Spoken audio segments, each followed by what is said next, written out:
Hello learners. So, in today's session, we are moving forward to the topic of fire protection and thermal insulation. We will be breaking down the essential aspects of fire safety in buildings and the importance of thermal insulation. This session aims to provide you with a comprehensive understanding of each element's function and significance in ensuring the safety and efficiency of building design and construction. We will discuss the following key points during this session: fire protection, cause of fire, fire loads, grading of building according to fire resistance, fire resistant construction, thermal insulation and general methods of thermal insulation, etc. So, let us introduce fire protection. What is fire protection? No building material is perfectly fireproof. Every building contains some material such as furniture, clothing, eatable, etc., which can either easily catch fire or which are vulnerable to fire. However, the endeavor of the architects and engineers should be to plan, design and construct the building in such a way that the safety of occupants may be ensured to the maximum possible extent in the event of an outbreak of fire in the building due to any reason whatsoever. The technical interpretation of fire safety in a building is to convey the fire resistance of buildings in terms of Rs when subjected to fire of known intensity. It should have structural time interval so that adequate protection to the occupants is offered. A wider interpretation of fire safety may be deemed to cover the following aspects, such as fire prevention and reduction of number of outbreaks of fire, spread of fire both internally and externally, safe exit of any occupants in the event of an outbreak of fire. Lastly, the fire extinguishing apparatus. So, what are the causes of fire? Let us discuss some of them. Most fires are caused by carelessness. Here are some common instances of such carelessness.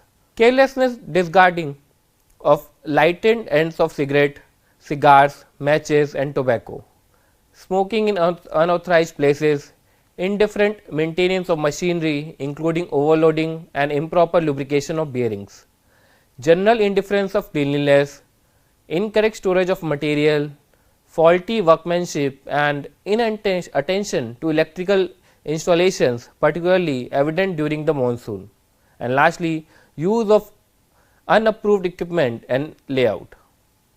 In the event of a fire, the primary dangers are fire, smoke and panic. Here are some essential considerations for fire safety. First one is means of escape. Suitable escape routes should be provided in relation to dangers and number of people affected. Second, reduce panic damage. Escapes should be located to remain unobstructed by smoke or fumes. Lastly, accessibility.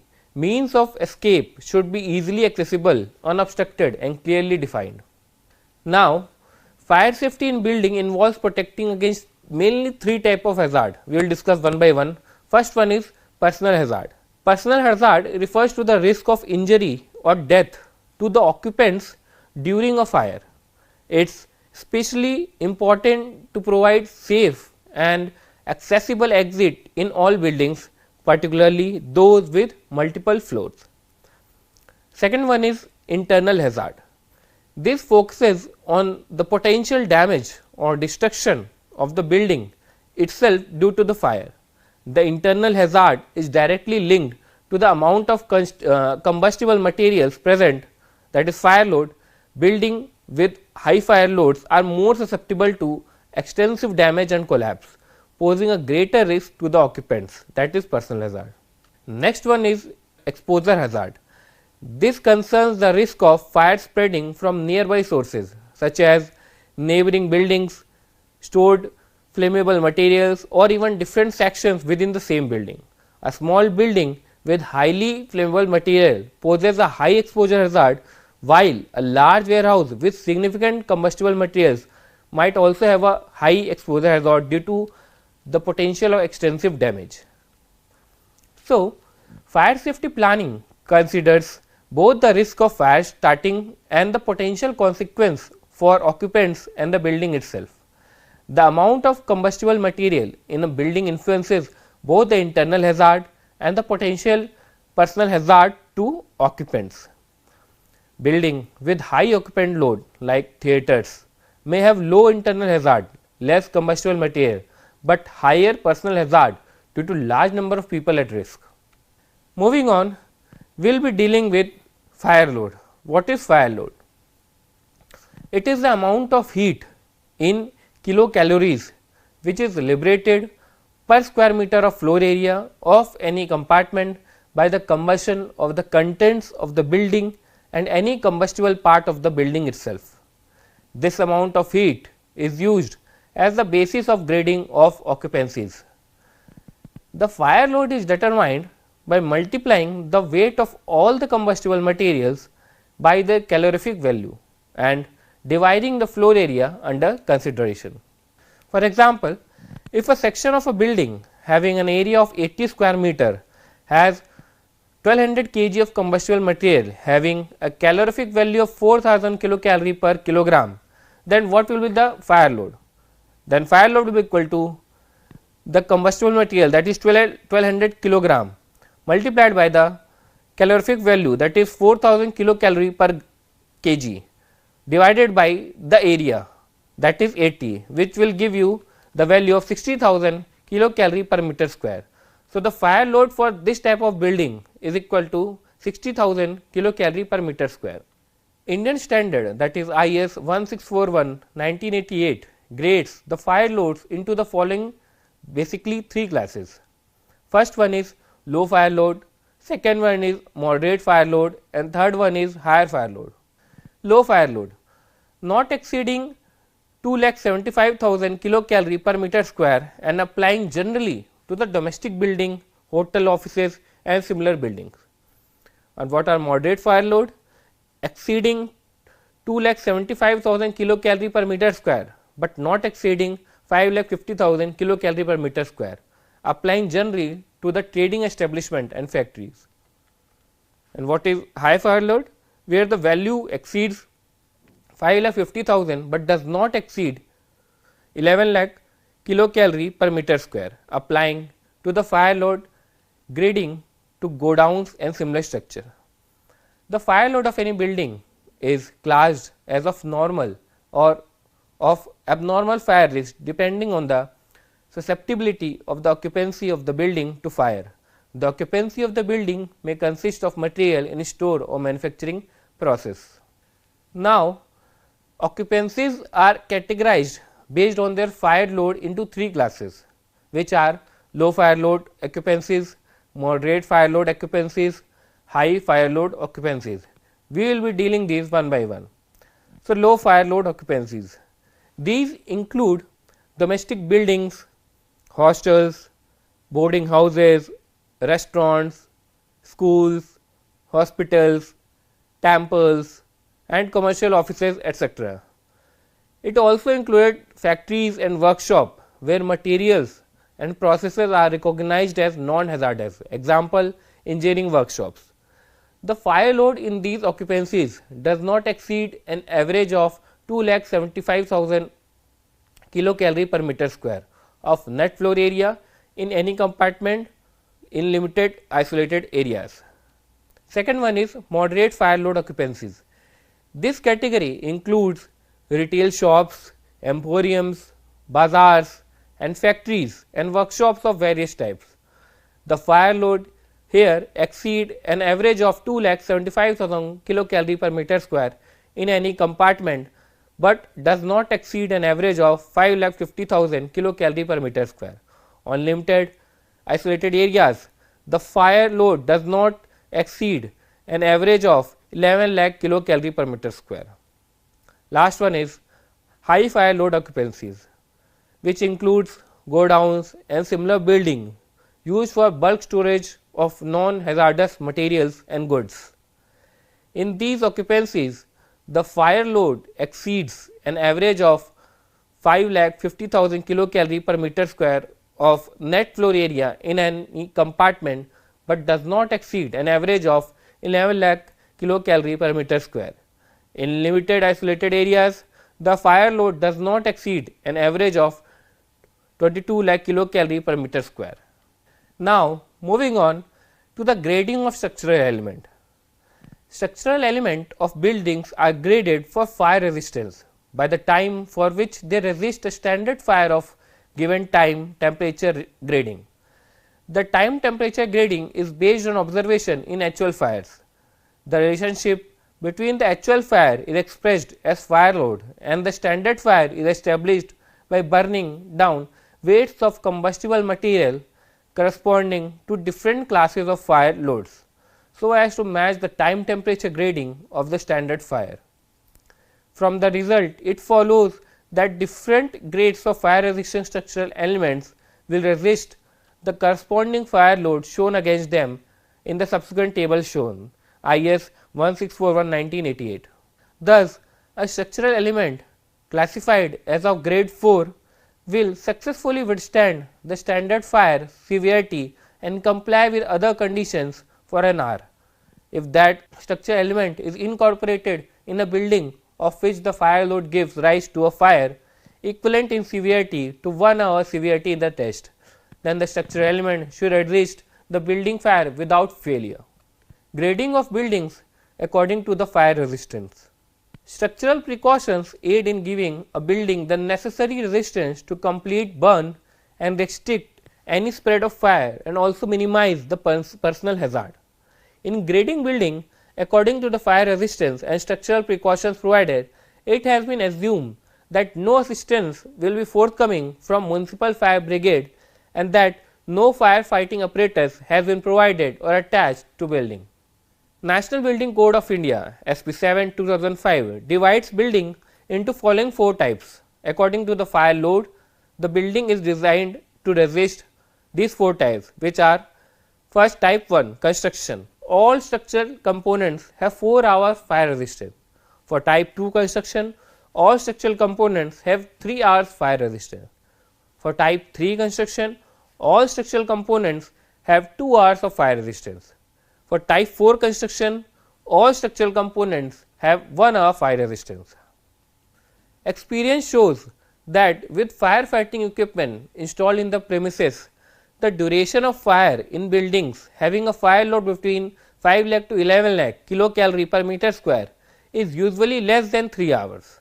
Hence, type 1 construction prescribed for this class of buildings generally ensures sufficient protection. However, in buildings covered under type 1, proper ventilation and provision for escape of hot gases should be made. Also, when firefighting equipment or the services of fire brigade are available in the premises, the design should be provided for immediate access from several positions. The most satisfactory condition of a building is when it is constructed to resist complete burnout of combustible contents without failure or collapse. We will be dealing with the characteristics of fire resistant materials ideally include: firstly, the material should remain structurally intact when exposed to high temperatures and should not break apart. Secondly, any expansion caused by heat should not compromise the stability of structure in which the material is used. And lastly, rapid contraction when cooled suddenly with water after being heated should be avoided during the firefighting process. Now, fire resisting properties of some common building materials. Firstly, we will be dealing with stone. Stone is a non-combustible and has poor heat conductivity, which helps prevent the spread of fire. However, it is not considered a good fire resisting material because it tends to disintegrate into small fragments when exposed to heat and then rapidly cool, potentially leading to structural failure. Granite, for instance, can explode and break apart under severe heat, while limestone is particularly prone to crumbling even under normal fire condition. Sandstone with a dense composition, that is fine grained, can endure moderate fire exposure without significant cracking. Generally, the use of stone in fire resistant construction should be minimized due to these limitations. Next, we will be dealing with brick. Next component, brick. Bricks known for their low heat conductivity. First class bricks made from quality clay can withstand exposure to fire for extended periods, enduring temperatures up to approximately 1200 degrees Celsius. Brick masonry construction, when built with good mortar and skilled craftsmanship, is highly effective in protecting structures from fire hazards. Next is concrete. The behavior of concrete during exposure to heat varies with the nature of coarse aggregate and its density and the quality of cement. It also depends upon the position of steel in concrete. Aggregates expand on heating while ordinary cement shrinks on heating. This two opposite action may lead to spalling of the concrete surface. Aggregates obtained from igneous rocks containing higher calcareous content tend to crack more, while the aggregates like foam slag, cinder and bricks are better. The cracks formed in concrete generally extend to a depth of about 25 mm. Hence, reinforced concrete fire resistant construction should have greater cover. In general, concrete offers a much higher resistance to fire than any other building material. Reinforced concrete structure can withstand fire lasting for several hours with a temperature of 1000 degrees Celsius without serious damage. Next component is steel. Though steel is non-combustible, it has very low fire resistance since it is a good conductor of heat. During fire, it gets heated very soon. Its modulus of elasticity reduces and it loses its tensile strength rapidly. It is found that yield stress of mild steel at 600 degrees Celsius is about half of its value at normal temperatures. Hence, unprotected steel beam sags and unprotected columns or studs buckle, resulting in the collapse of structure. If the surface paint on these steel component is not fire resistant, it is essential to protect structural steel member with some coverings of insulating material like brick, terracotta, concrete, etc. Fixing of steel in plate or sheet form to the structural steel framework is also effective in resisting the passage of flame. Such construction is widely used in making fire resisting doors and windows. Next building component is timber. Timber is combustible material that easily catches fire and burns rapidly when its section is small. However, when used in thicker section, timber exhibits properties of self-insulation and slower burning. During the fire, surface of timber chars, which acts as a protective layer for the inner wood. However, sustained exposure to temperature exceeding 500 degrees Celsius can lead to the dehydration of timber, releasing combustible gases that ignite easily. To enhance the timber's fire resistance, several measures are adopted using thicker timber section with wider spacing, minimizing the number of corners and exposed surface areas, applying chemical coatings like ammonium phosphate, borax, zinc chloride and boric acid, and using fire resistant paints such as asbestos or fire oxide paints while avoiding flammable oil based paints or varnishes. Glass.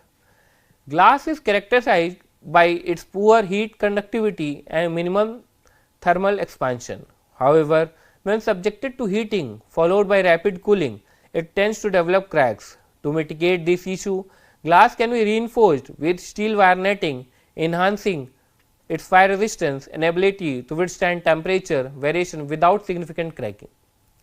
Reinforced glass also has a fire melting point. Even if cracks do form, the embedded wires help to hold the fractured section in place. For these reasons, reinforced glass is commonly used in fire resistant applications such as doors, windows, dome and skylights. Next of the component is cast iron and wrought iron. Cast iron behaves very badly in the event of fire. On sudden cooling, it gets contracted and breaks down into pieces of fragment, giving rise to sudden failure. Hence, it is rarely used in fire resistant building unless suitably covered by bricks, concrete, etc. Wrought iron behaves practically in same way as mild steel. Next component is asbestos cement. It is formed by combining fibrous asbestos with Portland cement. It has low coefficient of expansion and high property of incombustibility. It has therefore great fire resistance. Asbestos cement products are largely used for construction of fire resistant partitions, wall, roof, etc. It is also used as protective covering to other structural members. Next component is aluminum. It is a very good conductor of heat. It has very poor fire resistant properties. Its use should be restricted to only those structures which has very low risk fire. Next is plaster or mortar. Plaster is non-combustible, hence it should be used to protect walls and ceilings against fire risk. Cement plaster is better than lime plaster, since the latter is likely to be calcined during fire. The fire resistance of plaster can be increased by using it in thick layers or reinforcing it with metal laths. Gypsum plaster, when used over structural steel members, make them better fire resistant.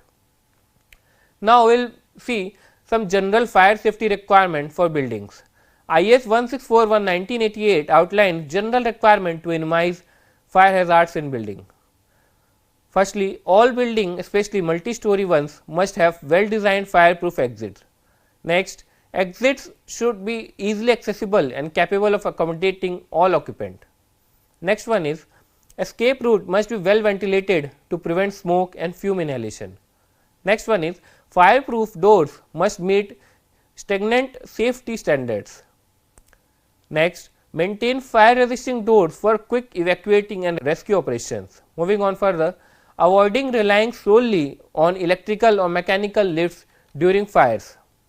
Design lift shafts and stairways to minimize fire spread. Construct false ceiling to prevent collapse during fires, particularly in crowded areas. Ensure fire retardant features in the ceilings and roofs of all the buildings. Floors and other structural elements should withstand fire effects without needing significant replacement.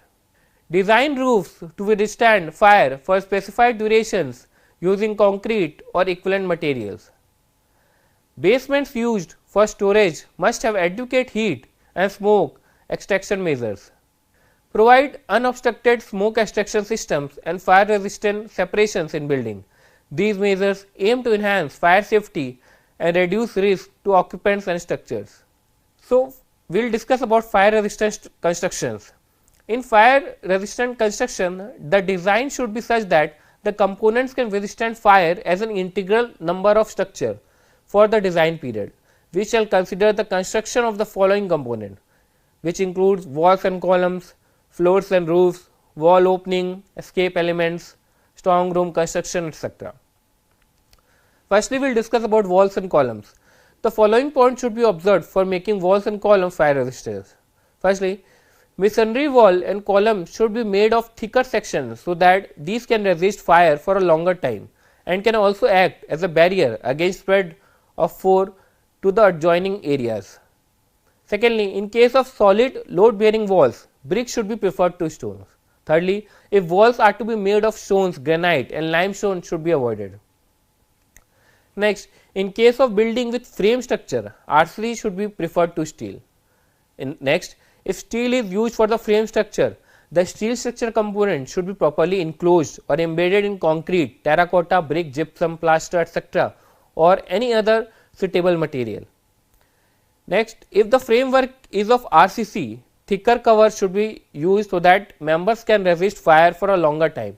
It should be recommended to use 40 to 50 mm cover for columns, 35 to 40 mm cover for beams and longer span slabs and 25 mm for short span slabs. Partition walls should be fire resistant materials such as RCC, reinforced brickwork, hollow concrete blocks, burnt clay tiles, reinforced glass, asbestos cement boards or metal laths covered with cement plaster. Cavity wall construction has better fire resistance, and lastly, all walls, whether load bearing or non load bearing, should be plastered with fire resistive mortar. Next, we will be dealing with floors and roofs. The following points are noteworthy for fire resistant floors and roofs. Firstly, for better fire resistance, slab roof is preferred to sloping or pitched roof. Next, if it is essential to provide sloping roof, trusses should be of RCC or of protected rigid steel with fireproof covering. Thirdly, for better fire resistance, the floor should be either of RCC or of hollow tiled ribbed floor or of concrete jack arc floor with steel joints and embedded in concrete. If floor is made of timber, thicker joist at a greater spacing should be used and fire stops or barriers should be provided at suitable interval. The flooring material like concrete, tiles, ceramic tiles, bricks, etc. are more suitable for fire resistance. Next, if cast iron, wrought iron, cork or any other material is used, these should be protected by a covering of insulating material like ceramic tiles, plaster, terracotta, bricks, etc. Ceiling directly suspended from floor joists should be of fire resistant material like asbestos, cement boards, fire boards, metal lath with plaster, etc. Now, we will study about wall openings. Numerous points are there in wall openings also. So, we will take one by one. Firstly, minimize wall openings to prevent fire spread. Secondly, ensure openings which serve as escape routes and are effectively protected during fires. Thirdly, doors and windows should be constructed using steel. Enhance fire resistance of doors by affixing steel plates on both sides. Prefer wire glass panels for windows. Install rolling shutters doors for garages, warehouses and shops. For timber doors, ensure a minimum door leaf thickness of 4 cm and frame thickness of 8 to 10 cm. Design all escape doors to allow unobstructed movement for individual in passages, lobbies, corridors and stairs using fireproof material where necessary. Next, escape elements.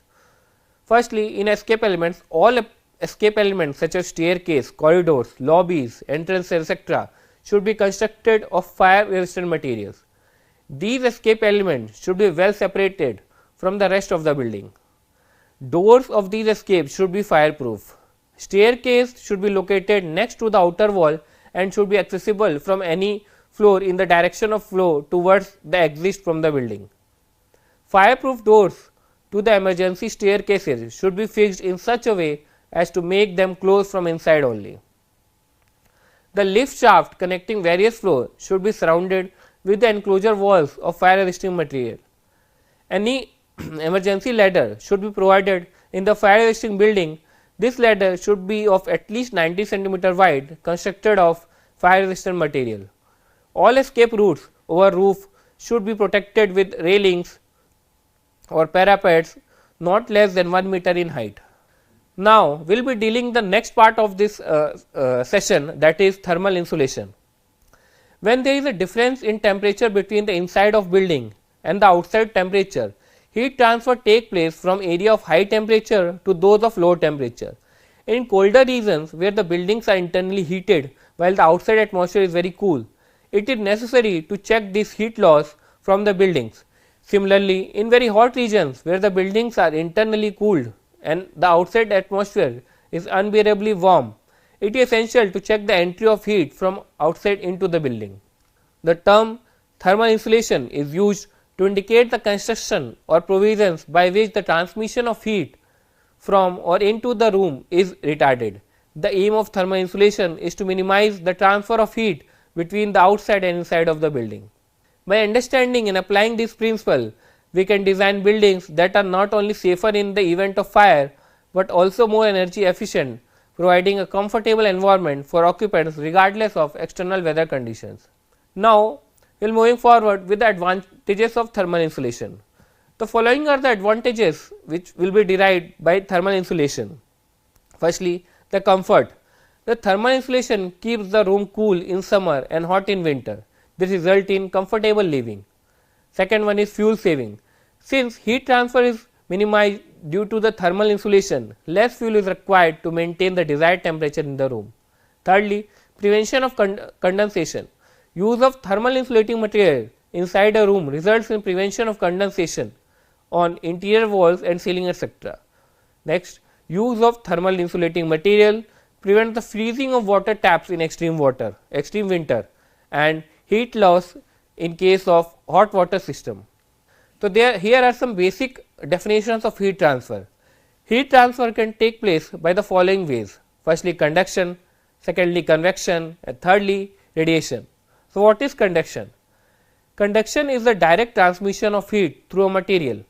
The amount of heat transfer by conduction depends upon temperature difference, thickness of solid medium, area of exposed surface, time for which heat flow takes place, conductivity of the medium, density of the medium.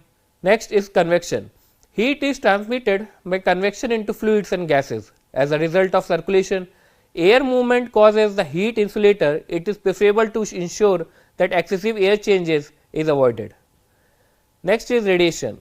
Heat is transferred by radiation through space in the form of radiant energy. When the radiation strikes an object, some of the energy is absorbed and transformed into heat. One of the ways of reducing heat absorption from radiation is to introduce suitable reflecting surfaces. So, here are some thermal insulating material which are slab or block insulation, blanket insulation, loose fill insulation, batt insulating material, insulating boards, reflective sheet materials, lightweight materials. We will discuss one by one. Slab or block insulation, they are known as blocks or boards 2.5 centimeter thick and 60 centimeter by 120 centimeter in an area. These may be made of cork board, mineral wool, cellular glass, cellular rubber, sawdust, asbestos, cement, etc. Next is blanket insulation.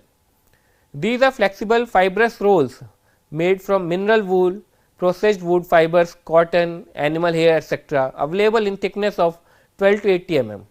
Next one is loose fill insulation. These may consist of fibrous material like rock wool, slag wool, cellulose or wood fiber wool, etc. filled loosely in the studding space. Next one is batt insulating material. These are similar to blanket insulation except that these are small in size but of greater thickness. Next one is insulating boards.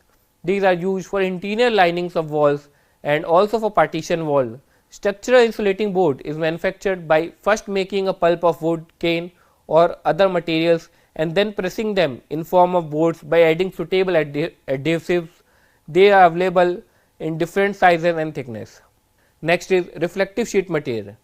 Reflective sheet materials have high reflectivity and low emissivity, thus offering high heat resistance. Solar energy striking reflective surfaces get reflected and amount of heat which may get transmitted is greatly reduced.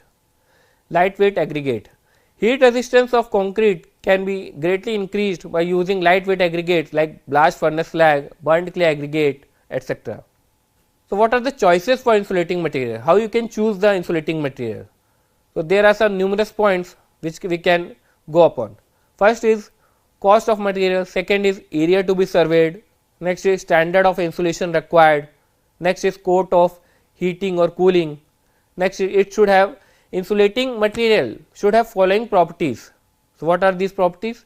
It should have high thermal resistance, it should have reasonably fireproof, it should be insect proof, it should be durable, it should be non-absorbent of moisture, it should be cheaper and it should be readily available. Dear learners, we have reached the end of today's session. I hope you find it informative and engaging. Thank you for your attention. See you in the next class.